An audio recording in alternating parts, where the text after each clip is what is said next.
नमस्कार, सत श्री अकाल, सुस्वागतम। तो आज क्लास पूरी तरह से स्टार्ट हो चुकी है और आज हम पढ़ने जा रहे हैं प्री मेडिवल इंडिया यानी कि पूर्ण मध्यकालीन भारत, जिसका काफ़ी हिस्ट्री के चैप्टर में वेटेज के तौर पर माना जाता है एक गवर्नमेंट एग्जाम के लिए। तो चलिए, सबसे पहला अगर आप इस प्री मेडिवल इंडिया का PDF लेना चाहते हैं तो हम आपको लास्ट में बता दें कि कहाँ पर मिलेगा और आप उसको जहाँ से वहाँ से इजीली डाउनलोड कर सकते हैं। चलिए, सबसे पहला पूर्व मध्यकालीन भारत यानी कि प्री मेडिवल इंडिया। समय सीमा इसका कब से कब था, यानी कि यह 7वीं शताब्दी से 13वीं शताब्दी तक था। कब से कब था? 7वीं शताब्दी से 13वीं शताब्दी तक। और इसमें ईश्वर के नाम, अरबी भाषा में ईश्वर नहीं कि भगवान को क्या कहते हैं, तो अल्लाह है, अल्लाह बोलते हैं। और फारसी भाषा में खुदा। इस्लाम धर्मों में 5 स्तंभ होते हैं ताकि आपको पहचान सके कि आप मुसलमान के हैं। मुसलमान होने के लिए आपको 5 स्तंभ आना चाहिए। पहला, आपको कलमा पढ़ना आना चाहिए। नमाज दिन में 5 बार आपको करना है। रोज़ा, रमज़ान के महीने में आपको रोज़ा का उपवास रखना होता है, तभी आप सच्चे मुसलमान की श्रेणी में गिने जाएंगे। और हज यानी कि तीर्थ यात्रा के लिए मक्का और मदीना जो कि तीर्थ यात्रा इस्लाम धर्म में माना जाता है, वहाँ पर आपको करना जरूरी है। और ज़कात यानी कि अपनी आय का 1/40वां हिस्सा आपको दान करना होगा, तभी आप सच्चे मुसलमान के तौर पर स्वीकार किए जाएंगे। अच्छा, प्रमुख संस्था यानी कि प्रमुख संस्था में देख लीजिए क्या है। तो प्रमुख संस्था के शब्द, काफिर किन्हें बोला जाता है, यानी कि गैर मुसलमानों को क्या बोला जाता है? काफिर बोला जाता है। और आगे, संस्था स्थापक हजरत मोहम्मद साहब। इसके स्थापक कौन थे? तो हजरत मोहम्मद साहब। इस्लाम धर्म का इतिहास देखिए, इस्लाम धर्म का इतिहास देख रहे हैं। संस्थापक हजरत मोहम्मद साहब। जन्म कब हुआ था? तो जन्म हुआ था इनका 1570 में। कहाँ हुआ था? तो मक्का, जो कि मक्का में हुआ, मक्का शहर में, सऊदी अरबिया में फिलहाल पड़ता है। ज्ञान की प्राप्ति 1610 ईस्वी में हीरा नामक गुफा में हुआ था। पवित्र ग्रंथ, इस्लाम धर्म में सबसे पवित्र ग्रंथ कौन सा है? तो कुरान को सबसे पवित्र ग्रंथ माना जाता है इस्लाम धर्म में। ऐतिहासिक संदर्भ, 7वीं शताब्दी के दौरान यहूदी धर्म और ईसाई धर्म के बाद उभरा। मतलब इस्लाम धर्म जो था, जो यहूदी धर्म और इस्लाम धर्म के बाद उभरा था। और महत्वपूर्ण यात्रा, इसमें कुछ महत्वपूर्ण यात्रा भी है। चलिए, कुछ महत्वपूर्ण यात्रा और कैलेंडर चला। अच्छा,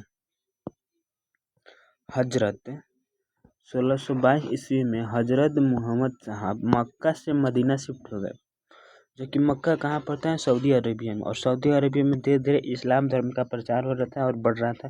जो वहाँ के लोगों को रास नहीं आ रहा था, तो लोगों ने हजरत मोहम्मद साहब को वहाँ से शिफ्ट करिए मदीना जाने के लिए। तो उस यात्रा को कहा जाता है हजरत कहा जाता है। आप इसको पूरी तरह से हाईलाइट भी कर सकते हैं।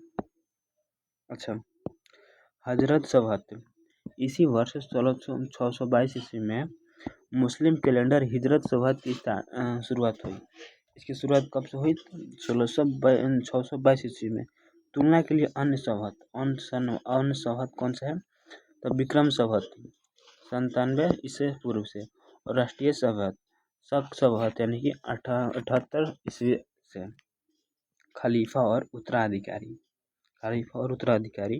मृत्यु, हजरत मोहम्मद साहब की मृत्यु 632 ईस्वी में मदीना में हुआ था।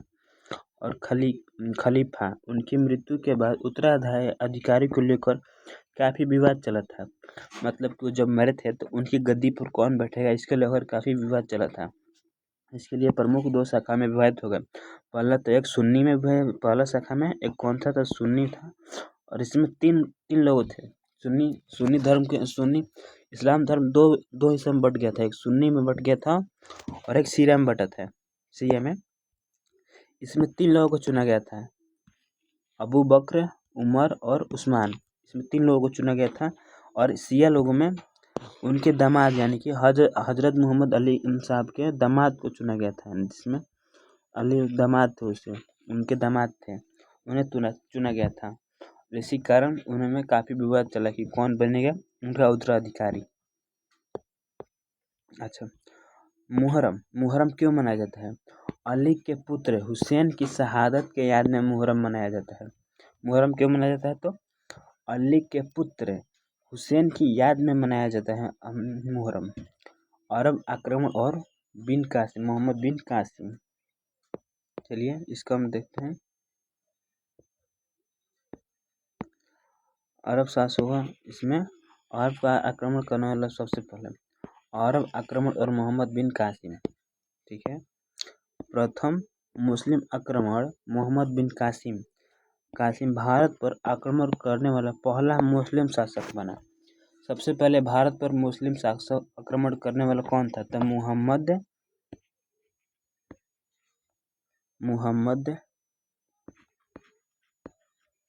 मोहम्मद बिन कासिम, जो कि भारत पर सबसे पहला आक्रमण करने वाला शासक बना मुस्लिम में, मोहम्मद बिन कासिम। इसका लक्ष्य यही था कि सिंध और मुल्तान क्षेत्रों पर अधिकार करना। तत्कालिक शासक, उस समय सिंध का शासक दाहिर था, जो कि हिंदू एक रूलर था, जो कि ब्राह्मण वंश का शासक माना जाता था। सिंध की राजधानी कौन सी थी? सिंध की राजधानी देवल, जो कि एक प्रमुख बंदरगाह थी। क्या होता था कि जब भी सऊदी अरबिया के शासक अल हज्जज अपने जहाज़ों से कुछ सामान लेकर जाते थे उस बंदरगाह के तरफ से, तो वहाँ के दाहिर के राज्य के लोगों ने उसके जहाज़ों को, अल हज्जज के जहाज़ को लूट लिया करते थे, जिससे अल हज्जज को काफ़ी नुकसान होता था। तो अल हज्जज ने क्या किया कि दाहिर को एक पत्र लिखा, जिसमें बोला गया था कि आप हमारे जहाज़ों की पूरी भरपाई करेंगे, क्योंकि हमारा आपके शासन में लूट लिया गया है। तो दाहिर मना कर देता है, और अल हज्जज ने अरब शासक था जिसने मोहम्मद बिन कासिम को भारत भेजा था, उसने ही भारत भेजा था, जब उसने दाहिर ने स्वीकार नहीं किया था भरपाई करने के लिए, इसलिए वो उससे भेजा था। अरब पर आक्रमण, उमैयद खलीफा, यह आक्रमण 661 ईस्वी से 750 ईस्वी के दौरान हुआ था।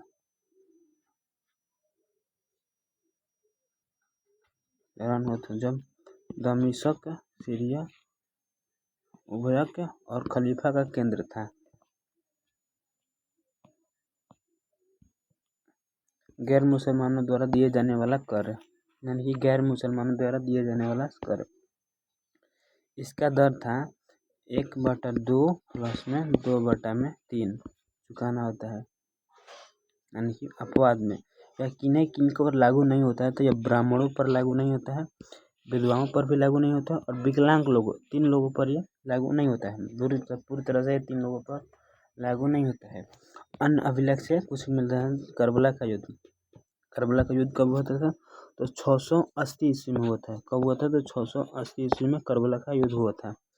सूफी मत, सूफी संगीत और अल्लाह के प्रति भक्ति का उल्लेख है। जो कव्वाली गाया जाता है मुस्लिम इस्लाम धर्म में, वो किस लिए गाया जाता है? क्योंकि उसका माना जाता है कि जो सुन्नी और शिया जो 2 धर्म में बट गए थे, उनको एक करने के लिए ही कव्वाली का इस्तेमाल किया जाता था, ताकि दोनों ही लड़े नहीं और मिलजुल कर रहें।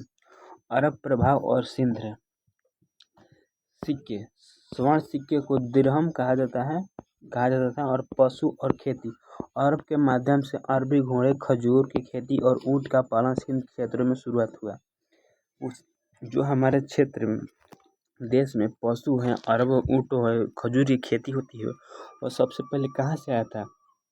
तो अरब से आया था। अच्छा, साहित्य अनुवाद, चरक संहिता का अनुवाद चिकित्सा ग्रंथ में पंचतंत्र, इसका अरबी में अनुवाद कलीला व दीमना के नाम से किया गया है। भारत के राजवंश के त्रिपक्षीय संघर्ष, यह दिए गए कुछ। अच्छा, चलिए इसको हम देखते हैं आगे। प्रथम आक्रमण के बाद कन्नौज का उत्तर प्रदेश, यानी कि प्रथम आक्रमण के बाद कन्नौज उत्तर प्रदेश पर नियंत्रण करने के लिए 3 प्रमुख सॉरी तीन प्रमुख शासकों के बीच संघर्ष हुआ। यानी कन्नौज पर आक्रमण करने के लिए तीन शासकों के बीच में प्रथम आक्रमण के बाद कन्नौज उत्तर प्रदेश पर नियंत्रण के लिए तीन शासकों के बीच लड़ा गया था। पहला गुज्जर प्रतिहार वंश। गुज्जर प्रतिहार वंश, इसका शासक कौन था? शासक गुजरात और राजस्थान के क्षेत्रों में था। इसका शासक कहाँ था? तो गुजरात और राजस्थान के क्षेत्रों में था। आगे पाल वंश, इसका शासक कहाँ था? तो इसके शासक बंगाल के क्षेत्रों में था। राष्ट्रकृत वंश, इसका शासक दक्षिण भारत में था। प्रथम चरण में देखिए, प्रथम चरण यानी कि फर्स्ट स्टेज, इस चरण में शामिल राजा, इस चरण में कौन कौन से राजा शामिल हुए थे? सबसे पहले शामिल हुए थे प्रतिहार वंश, वत्सल्य। इसका कौन सा प्रतिहार वंश कौन राजा थे? तो वत्सल्य। पाल वंश के राजा कौन थे? तो धर्मपाल थे। और राष्ट्रकृत वंश के ध्रुव थे। मुख्य घटनाएं, कुछ मुख्य घटनाएं हुआ था जिसमें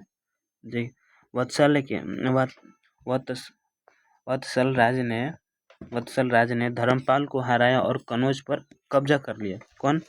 वत्स्य राज ने धर्मपाल को हराया और उनके कन्नौज पर कब्जा कर लिया। और इसके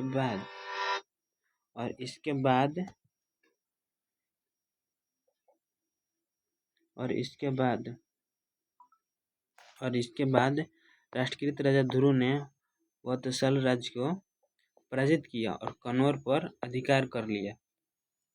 तृतीय चरण, यानी कि तृतीय चरण में क्या हुआ था? तो सबसे तृतीय चरण में देखते हैं।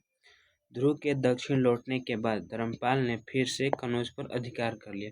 ध्रुव के दक्षिण लौटने के बाद किसको? ध्रुव के दक्षिण लौटने के बाद धर्मपाल ने फिर से कन्नौज पर कब्जा कर लिया। यानी कि ध्रुव दक्षिण लौटने के बाद धर्मपाल ने फिर से कन्नौज पर कब्जा कर लिया। धर्मपाल को वत्सल राज के पुत्र नागभट्ट और प्रतिहार वंश के युद्ध में हराया। इसके बाद राष्ट्रकृत राजा गोविंद तृतीय ने आक्रमण किया और नागभट्ट द्वितीय को पराजित कर दिया। और फिर तृतीय स्टेज में क्या हुआ वो देखते हैं। तृतीय स्टेज में क्या हो रहा है वो देखिए। पाल शासक धर्मपाल की मृत्यु के बाद नागभट्ट ने फिर से आक्रमण किया।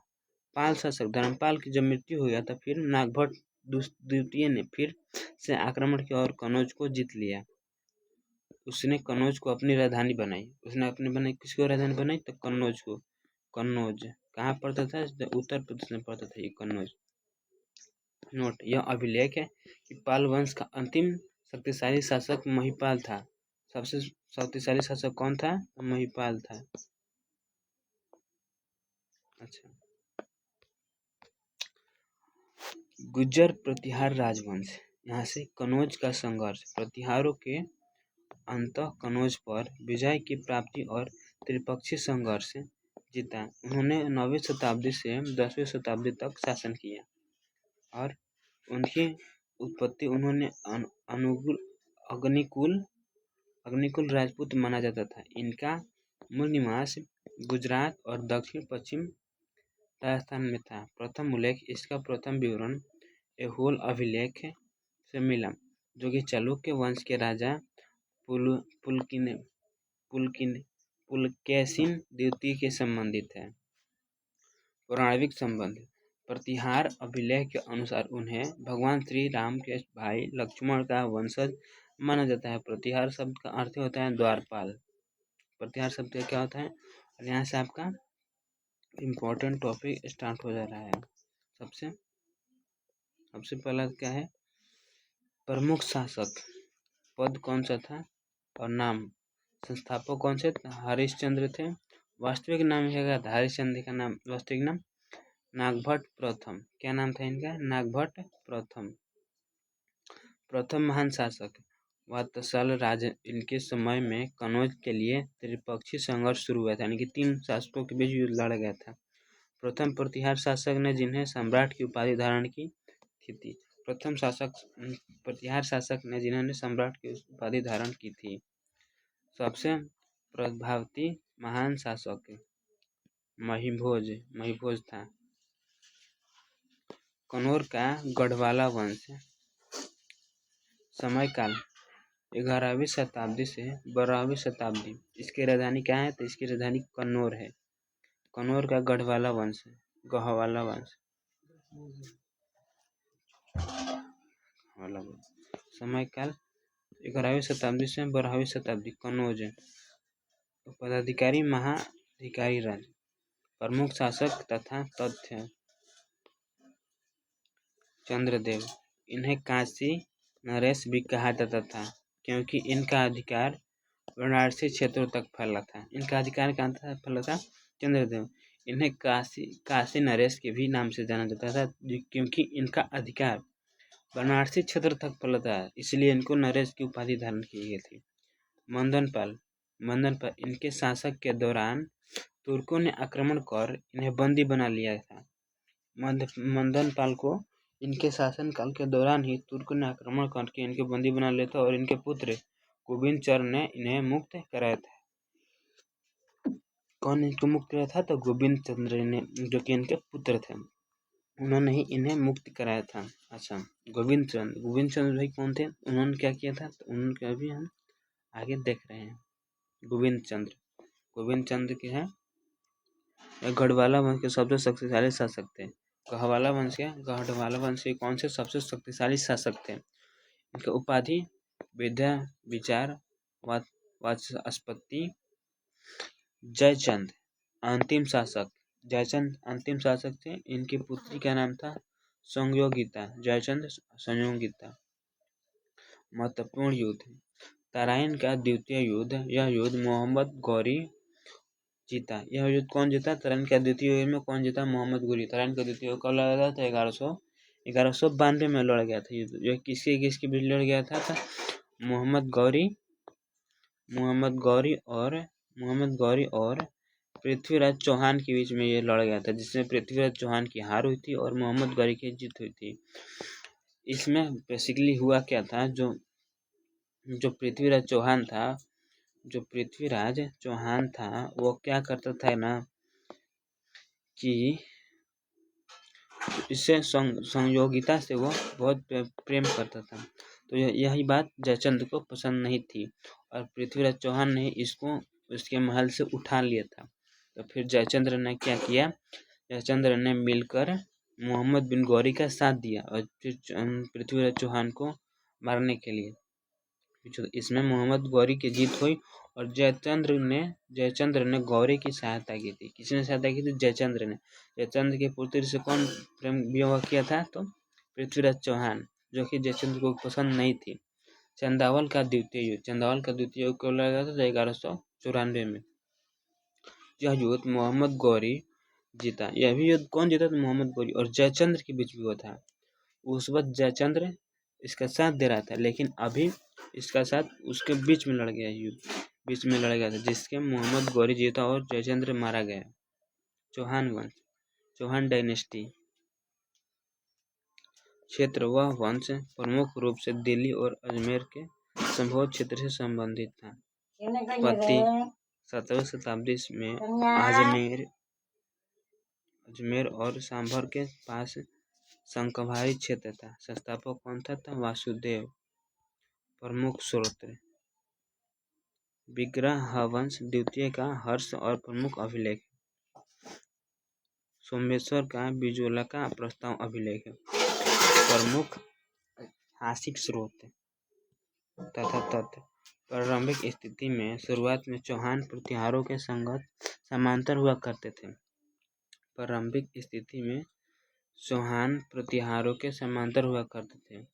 स्वतंत्रता पूर्वक।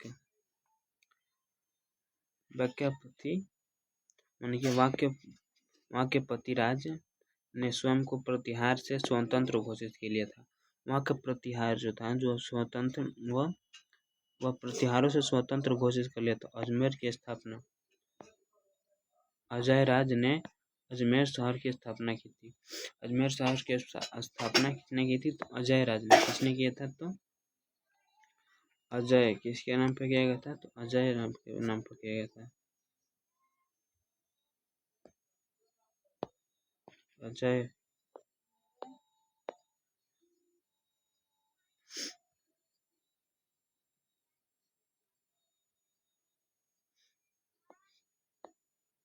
किसके शहर पर किया गया था? तो अजमेर नाम के शहर पर किया गया था। अजय राय के सबसे प्रसिद्ध शासक पृथ्वीराज तृतीय। सबसे प्रसिद्ध शासक कौन सा था? तृतीय। इसका पीरियड कब से कब तक था? तो 1178 से लेकर 1192 तक था। इसका पृथ्वीराज तृतीय का।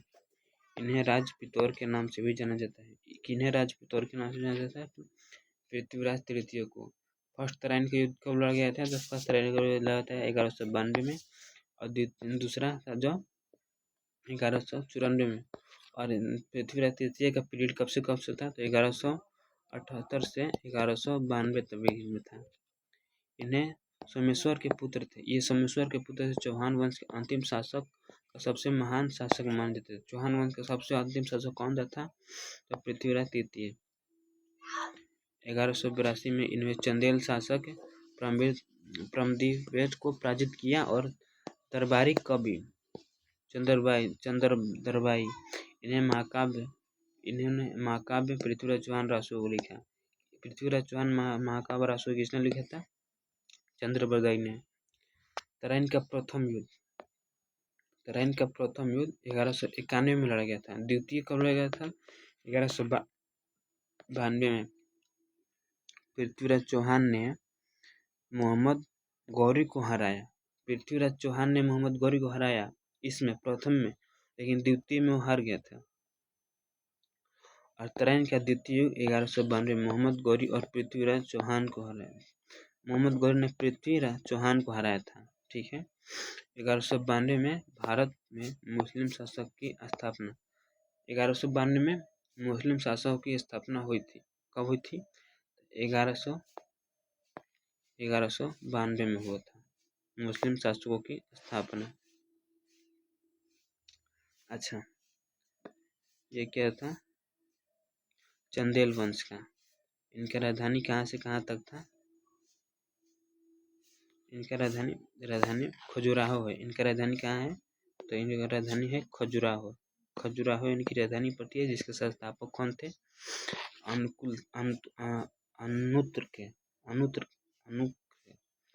जेका भुक्ति नाम का कारण नतृक के पुत्र जयसिंह जेजा के नाम पर इन्हें क्षेत्र को जेकाक मुक्ति कहा जाता था। प्रथम महान शासक यशोवर्मन। इन्होंने खजुराहो में विष्णु मंदिर, चतुर्भुज मंदिर का निर्माण किया। किसने किया था? विष्णु मंदिर और चतुर्भुज मंदिर का निर्माण किसने कराया था? ये इम्पोर्टेंट है। महान शासक। इन्होंने कलिंजर का विजय प्राप्त की और अपनी राजधानी बनाया। इन्होंने कलिंजर पर विजय प्राप्त कर और अपनी राजधानी बनाया। मालवा का वंश। मालवा पर परम्बार का वंश, यानी कि परमार डायनेस्टी ऑफ मालवा। संस्थापक कौन थे? तो सियक थे। राजधानी इनकी शुरुआत में राजधानी उज्जैनी के बाद धारा मध्य प्रदेश को राजधानी बनाया गया।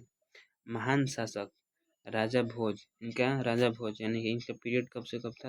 इनका 1000 से लेकर 1155 के बीच माना जाता है। कम से कम 1000 से लेकर 1155 तक माना जाता है। इन्होंने भारत के इतिहास का एक महान विद्वान और साहित्यकार के रूप में माना जाता है। निर्माण। इन्होंने भोजपुर शहर बनाया था। इन्होंने क्या बनाया था? तो भोजपुर शहर को किसने बनाया था? भोजपुर शहर को किसने बनाया था? इन्होंने भोजपुर शहर को बनाया था और भोजपुर नामक तालाब का निर्माण करा। युद्ध। इन्होंने चालुक्य वंश के कई शासकों को हराया, लेकिन वे चंदेल शासक विद्याधर को पराजित नहीं कर पाए। इन्होंने चालुक्य वंश के कई शासकों को हराया था, लेकिन चंदेल वंश के शासक विद्याधर को नहीं हरा पाए थे। विद्याधर को। गुजरात का चालुक्य वंश और सोलंकी राजवंश। स्थान या राजधानी। यही राजधानी था इनका। संस्थापक कौन था? मूलराज प्रथम। इनका संस्थापक कौन था? तो मूलराज प्रथम था। उनकी राजधानी कहाँ था? इलाहाबाद था। इलाहाबाद इनकी राजधानी और संस्था भी है। प्रमुख शासक एवं घटनाएं। प्रमुख शासन एवं घटनाएं। महान शासक भीम प्रथम। समानता बिमल शाह, उन्होंने माउंट आबू में दिलवाड़ा जैन मंदिर या बिमल शाही मंदिर का निर्माण कराया था। बिमल शाह है, इन्होंने माउंट आबू में दिलवाड़ा जैन मंदिर या बिमल शाह मंदिर का निर्माण किया था। कौन था? बिमल शाह। यह आपको करंट अफेयर में देखने को मिलेगा, स्टैटिक्स जीके में। सोमनाथ मंदिर। मोहम्मद गजनी ने गुजरात में सोमनाथ मंदिर को लूटा। मोहम्मद गजनी का इंटरव्यू हुआ। मोहम्मद गजनी ने किस मंदिर को लूटा? तो सोमनाथ मंदिर को। कौन सा? कहाँ पड़ता है? ये गुजरात में पड़ता है। यह मंदिर सोमनाथ मंदिर। मंदिर का इतिहास। प्रथम निर्माण पुनरुद्धार भीम प्रथम ने करवाया और अंतिम सरदार वल्लभ भाई पटेल थे। और अंतिम सरदार कौन थे? तो सरदार वल्लभ भाई पटेल। अंतिम महान शासक मूलराज द्वितीय और भीम द्वितीय। 1178 में इन्होंने माउंट आबू राजस्थान के मोहम्मद गौरी को पराजित किया और भारत में मोहम्मद गौरी की पहली हार थी। भारत में पहली हार किसने की थी? भीमराज द्वितीय नहीं, मोहम्मद गौरी की प्रथम हार की कौन किए थे? तो उन्होंने माउंट आबू राजस्थान में मोहम्मद गौरी को पराजित किया और भारत में पहली हार मोहम्मद गौरी की हार थी। बंगाल का पाल वंश। पाल डायनेस्टी ऑफ बंगाल। संस्थापक कौन थे? तो गोपाल। शासक कब से गया था? तो 750 ले लेकर इनका 770 के बीच में था। धर्म, वह बौद्ध धर्म का अनुयायी था। विशेष कार्य। तिब्बती इतिहासकार तारानाथ के अनुसार गोपाल ने ओदतपुरी के एक बौद्ध मठ का निर्माण कराया था। बौद्ध मठ का निर्माण किसने करना था? तो गोपाल ने। धर्मपाल का कब से कम शासक था? धर्मपाल का 770 से लेकर 810 ईस्वी तक इसका शासक था। उत्तराधिकारी, वह गोपाल के पुत्र थे। गोपाल के पुत्र कौन था? तो धर्मपाल तथा बौद्ध धर्म के अनुयायी थे।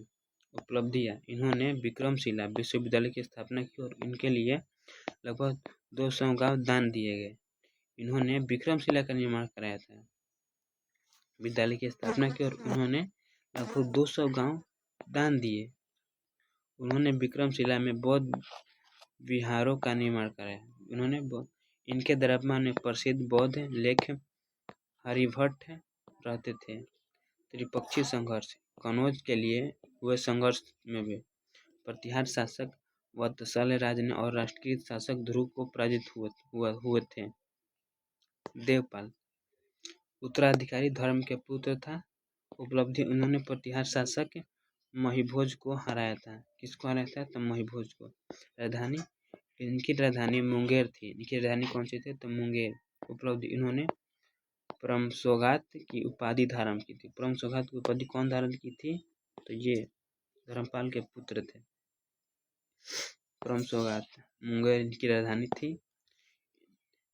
इन्होंने जलालाबाद के प्रसिद्ध विद्वान वीरदेव को नालंदा विश्वविद्यालय का प्रथम आचार्य नियुक्त किया था। किसको नियुक्त किया था? तो वीरदेव को। महिपाल इस वंश का अंतिम हुआ। महिपाल इस वंश का अंत हुआ। और अतिरिक्त जानकारी विश्वविद्यालय। प्राचीन विश्वविद्यालय तक्षशिला। वर्तमान भारत का सबसे पुराना विश्वविद्यालय नालंदा विश्वविद्यालय है। मठ और विहार बौद्ध धर्मों के लिए उपयोग किए जाने वाला शब्द है।